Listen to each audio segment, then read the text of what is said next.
AV over IPOE. I'm here at the Peerless Show with Neil Fluester. Neil, how are you?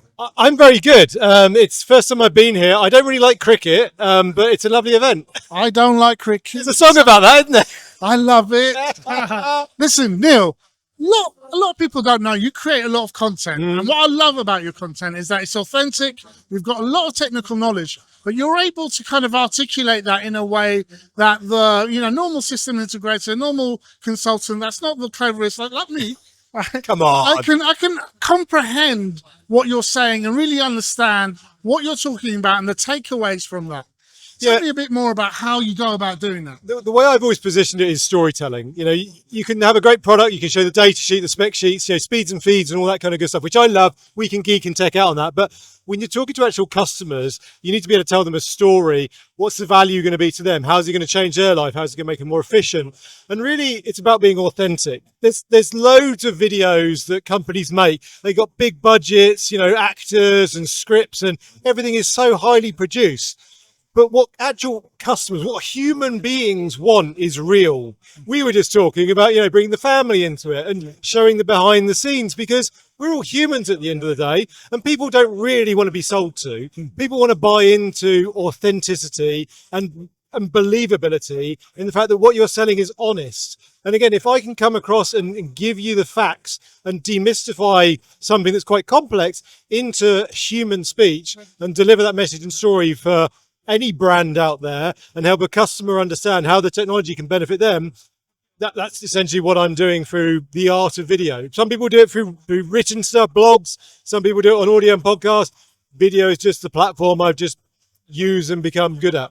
Now, you've got a wealth of technical knowledge, not just, because previously you were a restaurant. Before that, give people a bit more of an understanding of the depth of your technical knowledge. Crikey. Well, I started off, I left school at 16, so I'm not some university grad and all the rest of it. 16, I used to work in a computer shop doing Windows 3.1 networking and Novell, then got involved in video editing and IP multicast, back on MPEG-1 and MPEG-2, video CDs and laserdisc encoding. This was when, you could buy an MPEG-1 encoder for like $40,000, or a video editing, an Avid system was like $100,000. Now you can do it on your smartphone. So that's how I cut my teeth. In the ideas of, again, high-end Quantel Avid video editing and video compression and streaming in MPEG-1 and MPEG-2 for Laserdisc and the early days of DVDs. And then through that into video conferencing and collaboration, and then now into the world of UC and AV. So it's really been a journey from right back many, many years ago to where I am now in being able to deliver that story and messaging.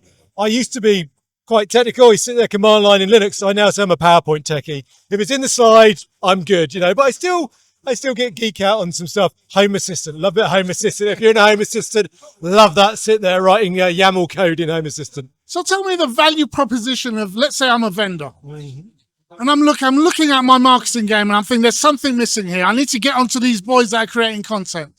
And this guy, Neil Fluester, sounds like he knows what he's talking about. What am I going to get if I approach you, and what are you going to be able to do for me? Well, I like to look at it as, I think actually Richard Yonkers at Netgear put it best on my LinkedIn profile. He said, I'm a chief noise officer.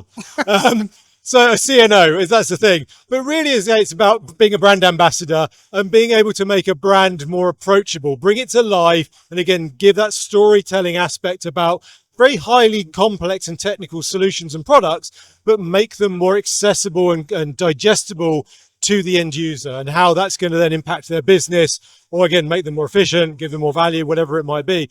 And really, again, my vehicle has been through video, social media, since lockdown. So Poly Weekly News live on LinkedIn and YouTube, and then Crest on with Smarter Spaces podcast, Crest TV. And again, I just, like yourself, just love the medium of creating video. Very comfortable in front of the camera, but also interviewing people. And again, just being there as a voice to be able to deliver a message.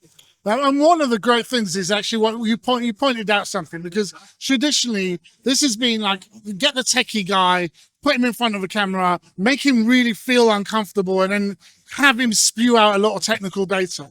And that just doesn't connect to anyone, really. And it's like those types of I look at a lot of content like that and I'm like, yeah, I think you guys need to be able to call Neil Fluester. So if you're a company like that, and you need to up your marketing game, you need to call Neil Fluester. Hook me up. And you need to put my 20% margin on top of that. I love it. Lovely, Neil. Have a great show. Cheers, buddy. Take care, mate. Come on, y'all remember my name. DJ Woody.